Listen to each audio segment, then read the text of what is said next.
Hey guys, welcome to my channel. My name's Amanda and this is a vlog of my late autism and ADHD diagnosis. First off, two things. My shirt, I wish I could show the whole thing. It says, "I'm not aspiring to be humble." Is a Kamala Harris quote from an interview she recently did, and I just immediately had to go and buy this shirt because I think it actually relates to my autism quite a lot, actually.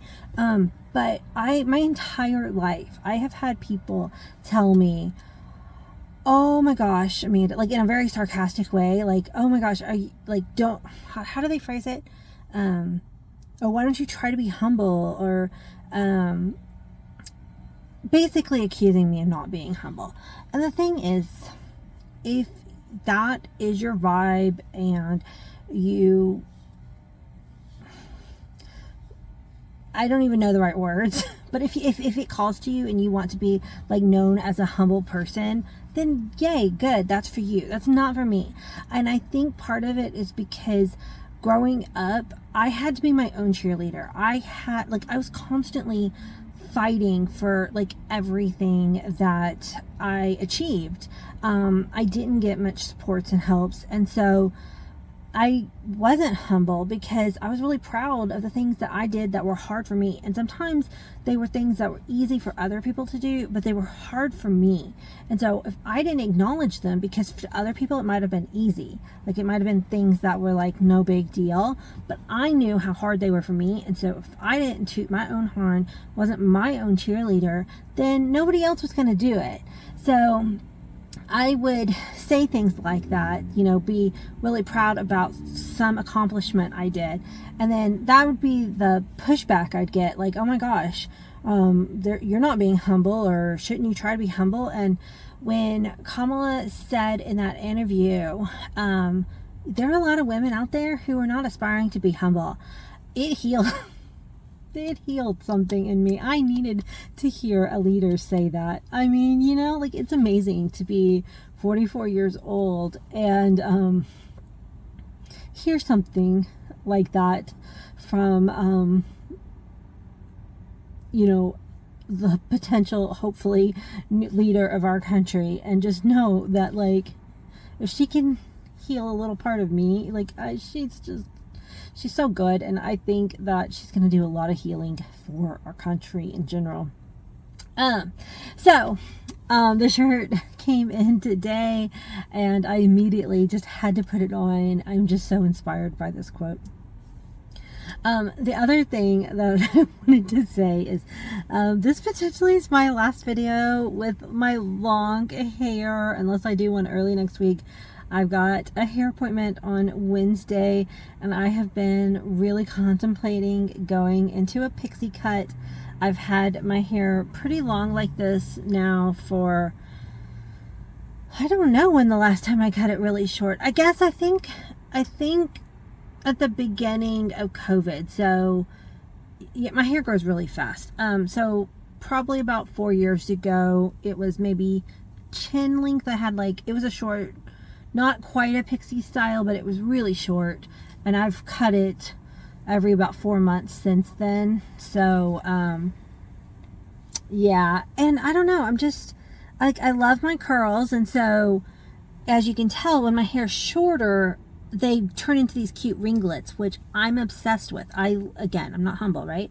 I love when my hair ringlets like this, but the longer it gets, it reads as curly, but it tends to go like this. For my blind viewers, it's got waves to it, but it's not ringlets, unless I take the time to individually finger curl each curl as it's drying. And sometimes, like this one, I've got a ringlet back here, sometimes they will spontaneously form. But if I go in and finger coil, see, I didn't finger coil any of these, and I just happen to have a really good hair day today. But so, you know, occasionally I'll get ringlets. So on my, and see, it's not matching on my, it's my left side. I've got ringlets, and on this side, which is probably the side I fell asleep on, it's a little bit more straight, or It's not straight by any means, but it's less ringlets. So when my hair gets short, it tends to do more ringlets. So I have just been looking at a bunch of different hairstyles and trying to find a style that I will like that is short. For people with curly hair, short hair does tend to take more work, because if I don't style it, then it turns into like just a frizzy, like big poof, which sometimes is a really awesome look, but sometimes not the look I want to go for. Anyway, so I'm just debating, because it is a big commitment to cut my hair short, because if I decide I want to make it long again, it's going to take another 3 or 4 years. But it's just hair, and my autistic side likes things to be the same and not change, but my ADHD side for several months now has been wanting to do something big with my hair. And originally I was thinking about dyeing it like purple or teal. I love big bold colors, but the maintenance of dyeing my hair is something that I don't like, because the smell of the hair dye and just the time it takes and the sensory of having it sit on my hair and the way it feels on my scalp, for me personally, the sensory aspects of hair dye kind of outweigh the benefits, and especially because it fades. The fun colors like that fade really fast. And coupled with, I actually really like my natural hair color. Again, perfect video to start out with not being humble. I love the color of my hair, and there's nothing wrong with liking an aspect of your physical appearance. I mean, it's what I have, so I might as well love it. And I do. I love the color of my hair. So while I think dyeing it purple or teal would be really fun, I also like the color of my hair. So then my ADHD brain was like, okay, well, let's maybe look at a different cut. And the problem is when it's chin length or even shoulder length, well, shoulder length I can still pull back, but I don't wear my hair down like this very often. I wear it down for a video, or maybe like if I'm going out to dinner with a friend, but even then I struggle not to pull it up, because like if I'm leaning over to eat, if it falls forward, sensory, I don't like my hair touching my neck or my ears. So I'll put up with it in video, because I love my hair down. I think it looks really pretty, and I would like to be able to wear it down more often. But sensory wise, it bothers me. So I spend about 98% of the time, you can see in my last video, with it up in a bun. And I'm just kind of tired of my bun. And so I'm ready. I think I'm ready. This is me convincing myself, right? It's funny, because when I was younger, I would, like, the day of a haircut, just go in and go like, yeah, just cut it all off, like without a whim. Like, I didn't spend all this time contemplating it. But I think also now that I have more understanding of my sensory needs, back then it was like I would just get so fed up with the length of my hair and how much it takes to dry it, and like I said, if I want to finger coil it, or all the care it takes, I'd just get so fed up I would just spontaneously like chop it off. But now I'm understanding why the sensory things happen and where they all come from. It's making me put a lot more thought into it instead of just being spontaneous. So, I mean, that's good and that's bad. I've never really had any regrets with anything I've done with my hair, because again, like, to me, it's just hair. I know for some people, their hair does mean a lot more to them emotionally, and that's totally fine. Like, I think I would be a lot more upset if, for instance, I had to shave my head for, a medical reason or something. Like, I think that would really, really bother me, and I would have to, like, kind of work through that. But having my hair, I've loved it short, I've loved it long, I love it middle length. There's only one time where I cried after a haircut as an adult, and I went into this lady and she's like, oh, I think you need to thin your hair. And I disagreed with her because I like big hair. I'm from Texas originally, and like big hair is like a southern thing. That's what I grew up with. I like big hair. I adore African American afros. But, you know. Anyway, and so she, for some reason, she was like, you need to thin your hair. And I do not know why I let this woman do this. I was probably overstimulated. It was before my diagnosis. I was probably overstimulated because, you know, being in salons is like loud and all of that. And such a people pleaser, I didn't say no. And she had these special scissors where she'd like take a chunk of my hair and she cut like way up high. I'm just trying to show this to my blind viewers, like I'm like showing cutting with my fingers like way up high, but they were special kind of scissors where they only cut like a few hairs out, and apparently that thinned it. But what that did was it left these like little short hairs like an inch to my scalp, and then left some of them long, and that's how it thinned. And oh my gosh, as that grew out, like I had like these spikes coming out of, oh, it was so bad. I cried and cried, and my hair was, it definitely thinned it out. It was horrible. It took a long time to recover from that haircut. I ended up, actually that is why it was the last time I ended up going really short, was because that was the only way to really recover from that haircut. So going short because I choose to, and not because I had a really terrible haircut, will make a difference.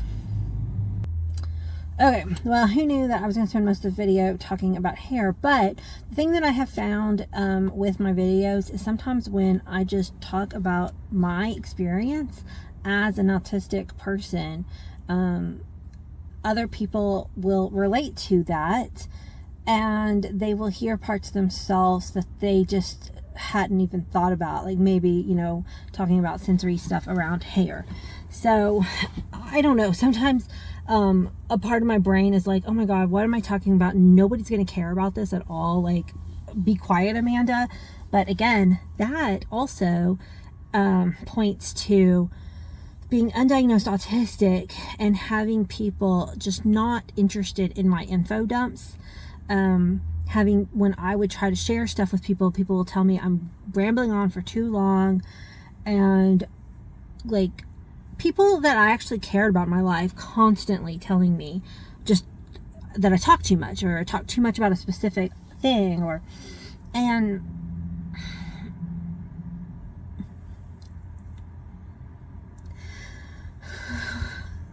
my gosh, guys, one of the things about this channel that's been healing for me, like I know that I've helped many people and it means the world to me, but I want y'all to understand how reciprocal it is.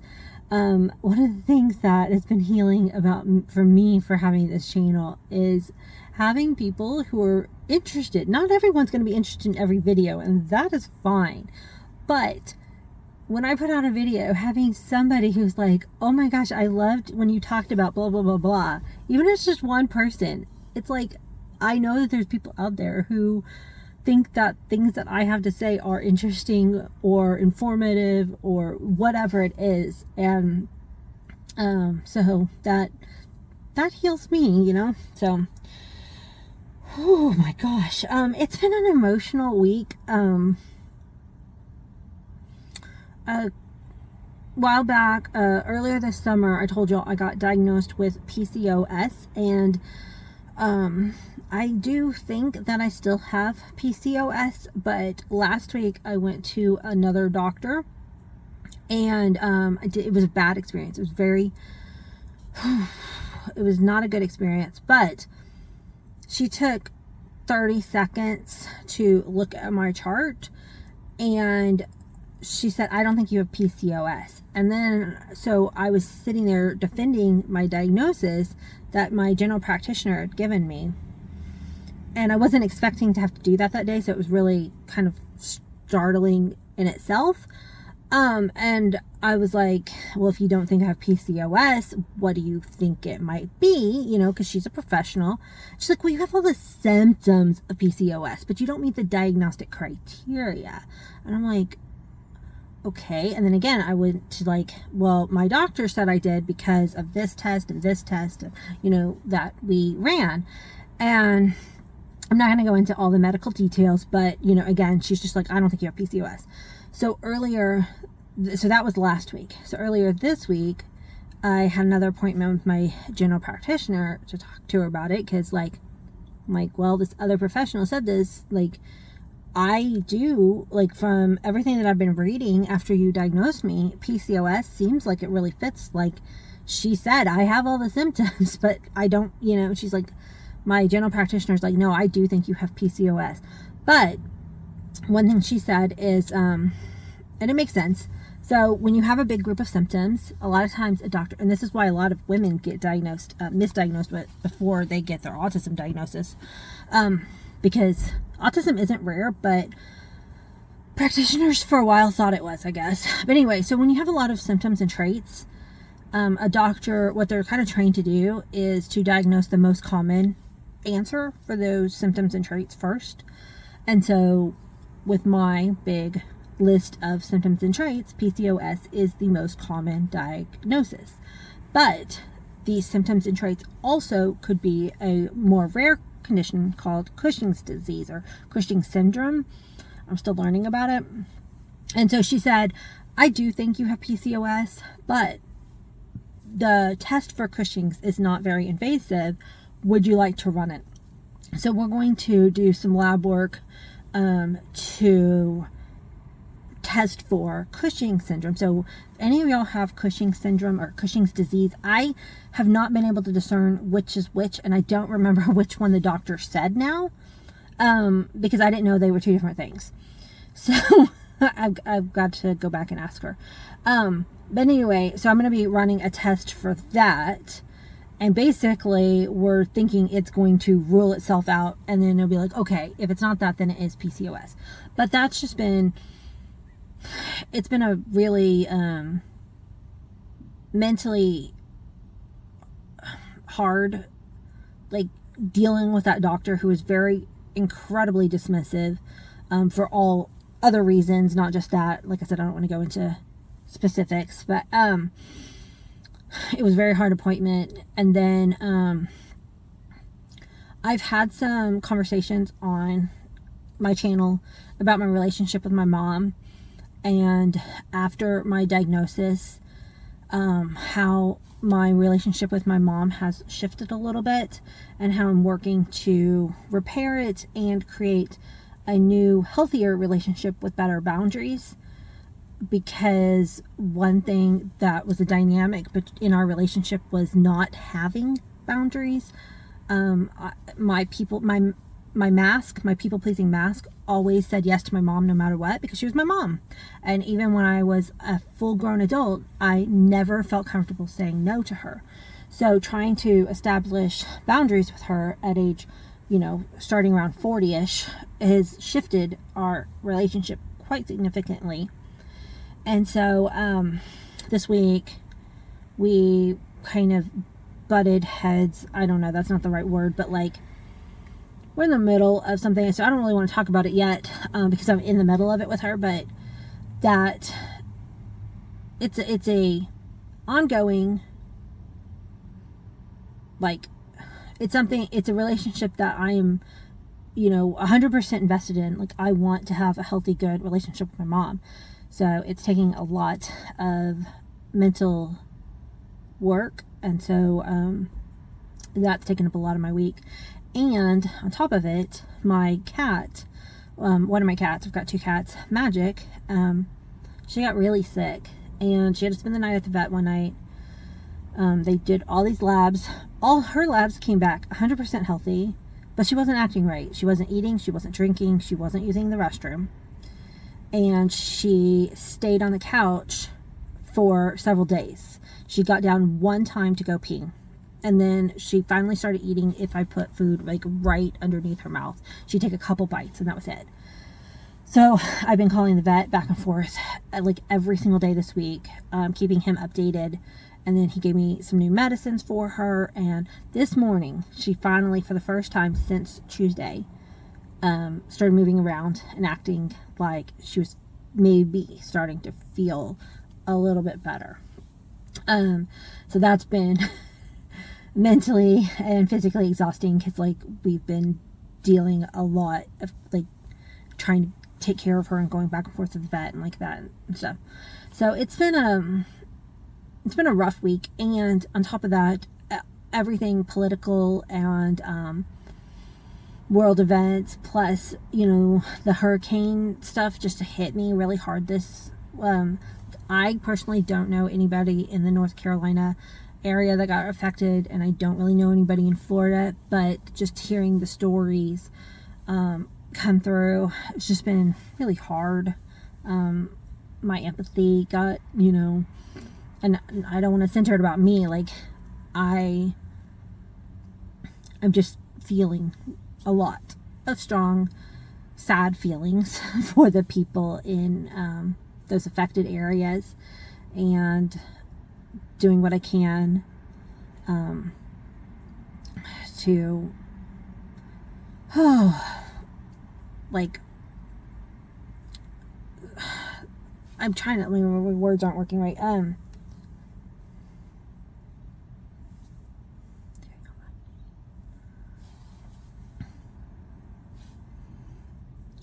So, doing what I can, which isn't much, but, you know, one of the things that I personally do after a hurricane is I try to look for organizations that help animals, because people need help too. There's a lot of people who are in desperate need of help, and a lot of people will help other people. I personally